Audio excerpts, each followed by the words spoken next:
Welcome to this video on the application of calculus in backpropagation algorithms to train neural networks. Now, that sounds like a pretty complicated subject, but I'm pretty sure calculus students should be able to understand this. First of all, what is a neural network? This is a diagram of a simple neural network, and each of these circles here is a neuron, and each neuron can hold a value from 0 to 1. Between each of these neurons, there are connections, as you can see with the arrows, that are actually really hard to see.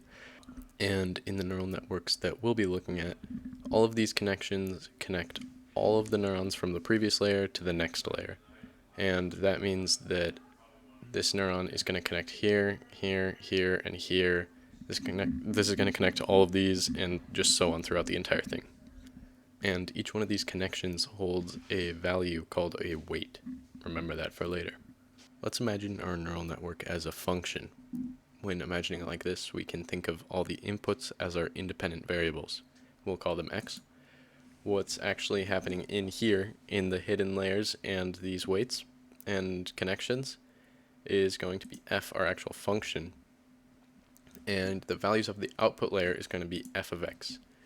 In the end, a neural network is really just a function that's run on a computer that can be written in math terms. These, of course, are not the specific math terms, just symbolic representations of how a neural network functions, but I'll get to the specifics soon. Before that, I'm going to show you an animation of how a neural network runs. This network is a little bit different than the last one. Like the other one, we have 4 layers of neurons, but this time we have 4 inputs and 3 outputs. As you can see, we input 4 values into the 4 input neurons. As I said before, a neuron holds a value from 0 to 1. Our input is simply setting that value. In this case, values are represented by the saturation of this green color, white being 0 and green being 1. To describe what's happening in the animation in layman terms, the values of the input layer are being passed to the second layer through all the connections, with the weights of each connection affecting how much each of the neurons in the input layer is going to affect the layer ahead. The new values of the second layer are going to pass to the third and then the fourth layer, which is our output layer.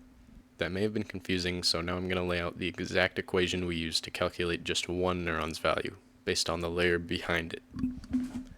Okay, so this is the equation, and this is the neuron we're trying to calculate the new value for. These are the neurons in the layer behind it. So if this is the new neuron that we're trying to find the values for, these 4 would be the ones over here. Networks can have differing amounts of neurons per layer, so we're going to classify each of these neuron values as x of some value n. So x1, x2, blah blah blah, xn. Each neuron is going to be connected to the gray neuron and have a weight attached to that connection. As I said before, the new neuron's value is based on the value of the input neuron as well as the weight. That's where this summation comes into play. Ignoring everything else, this summation is essentially adding up the value of each neuron times the value of its weight. And this can be seen down here. And I just have a dot dot dot to show that it continues on. Value times weight, plus value times weight, plus value times weight. And that's our summation. Now I'm going to introduce a new value called bias. Everyone has bias, and so do neurons. The value of a neuron is going to be affected by its bias. Essentially, we just add up the bias of the gray neuron to the summation. The last step in determining a neuron's value is running what we just calculated into a function. Here it's labeled f, but the name of this function is sigmoid.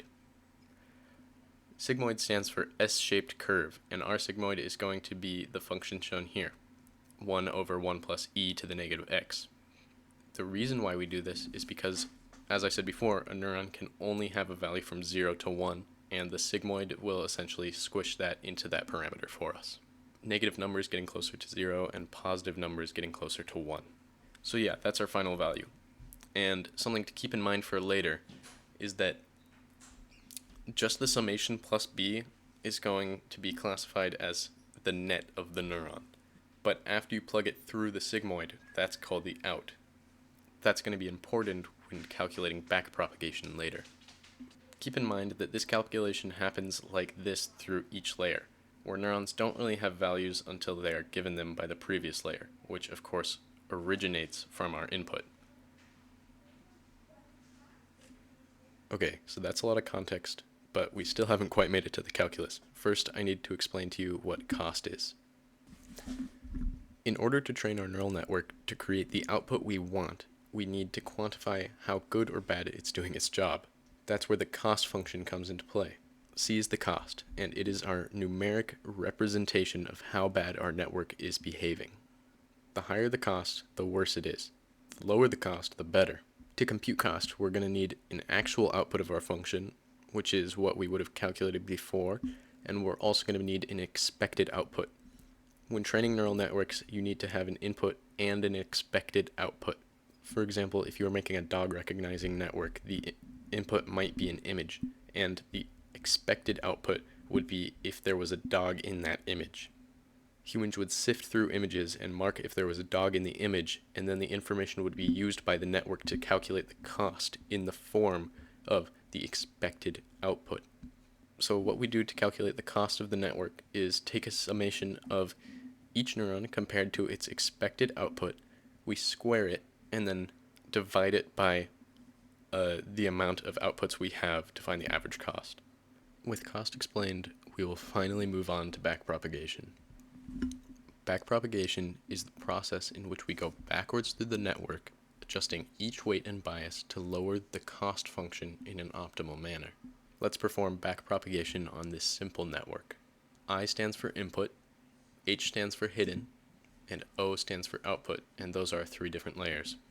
The B's beneath are the biases, and just for simplicity, H1 and H2 will have the same bias, and O1 and O2 will have the same bias. Let's say that these are the values of the network. 0.5 and 0.1 are the inputs, 0.01 and 0.99 are expected output values, and the rest of the weights and biases are pretty much just filled in randomly, like a neural network would be when you initialize it. I did the math on screen using our formula from earlier to get the values of H1 and H2, and then used those values to calculate our actual output values for O1 and O2, or that are right here.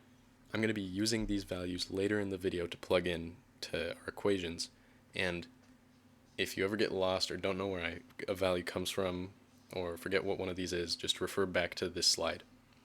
Okay, so now that we have all the values that we need, I'll explain the specifics of what our aim is when backpropagating this network. We want to find how much each one of these weights and biases affects our cost function, so that we can adjust them proportionally to lower it.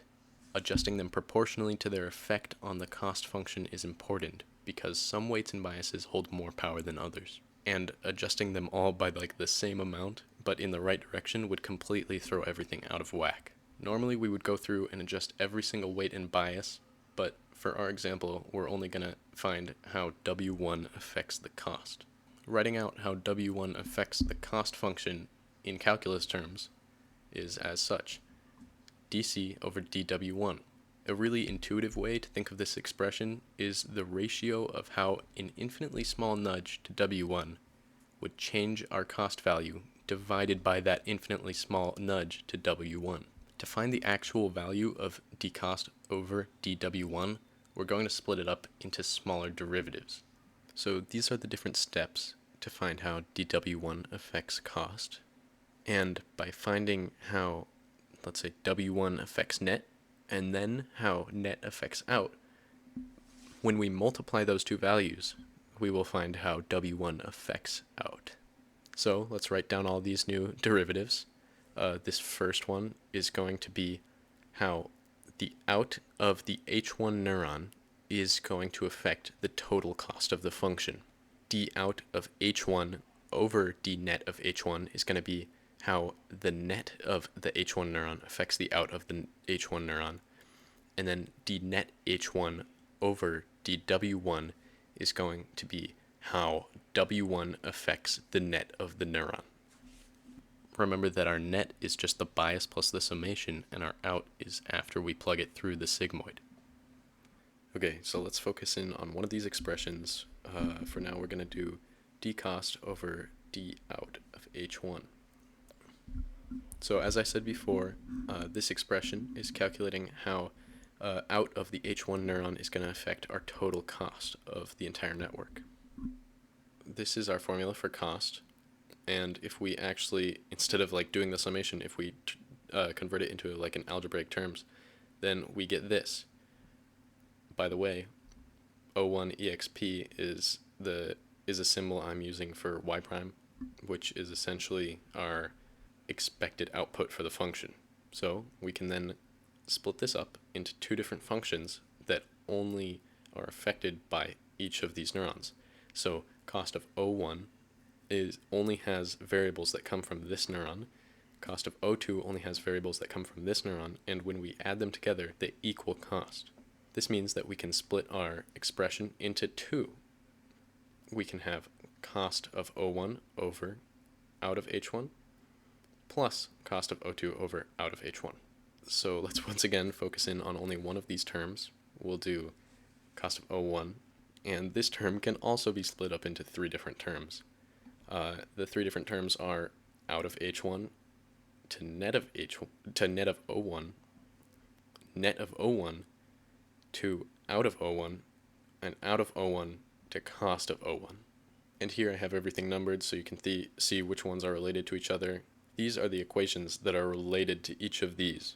So we're going to find the derivative using these three equations. I don't think I have to walk you through these derivatives. They're pretty easy, especially the first one. We get these three derivatives for each of them, and if we just plug in the values that we found before, we get these three values.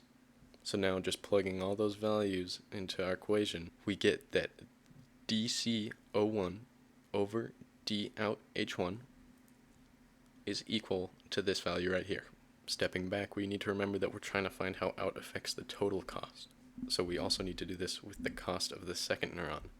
But just for simplicity's sake, since you already saw the process of the first one, it's the exact same, and we'll just grab that value here out of thin air. I did the calculations, trust me, and move on. So now when we add these two values together, we get our value for how the cost function is affected by out of H1. Okay, so that's one of them done. We still have two more to go. Luckily, these two are a lot easier. So yeah, let's focus on d out H1 over d net H1. This derivative is going to be describing how net affects out. It's pretty dang simple. If we get our relating function, it's just that sigmoid again, and we do the same exact derivative to find that the value of this is 0.241. So nice, we have the second. Time to grab the third. As a reminder, this third value is how W1 affects net of H1. So if we find our relating function, which is just the summation plus b, we can do the derivative, and it just turns out to be I1, and we get 0.05. So now we calculated all our values, we have everything together, and we get our final answer as this tiny little number. So this is the value of how the W1 weight affects the total cost of the function. Well, how do we actually use that and apply it to making the cost lower? Well, if W1 plus is our new value for W1, we're going to take W1 and subtract it by a learning rate. And a learning rate is just an amount set by the programmer or whoever that's going to affect how fast or slow it learns. And the reason you want a learning rate is so you don't overshoot where you're trying to go. If it's too high, you can overshoot, but if it's too low, it's going to take forever. So you need it to be adjustable. So yeah, we do the calculations here, and our new value for W1 plus is 0.149. Hooray, you followed me through backpropagation, but a computer would be doing this hundreds of times in a row. When given multiple training examples, a computer will actually run through all of them and not change its value until it's finished, like a batch of like a 1,000 or a million, and then it'll take the average change that it wants to make to like the weight or bias over those training examples, and then it will move it by that amount. So instead of just getting like the one training example, what it thinks would be good for the function, we're seeing overall what would be best for the neural network to make it better. And this would happen simultaneously over all the weights and the biases.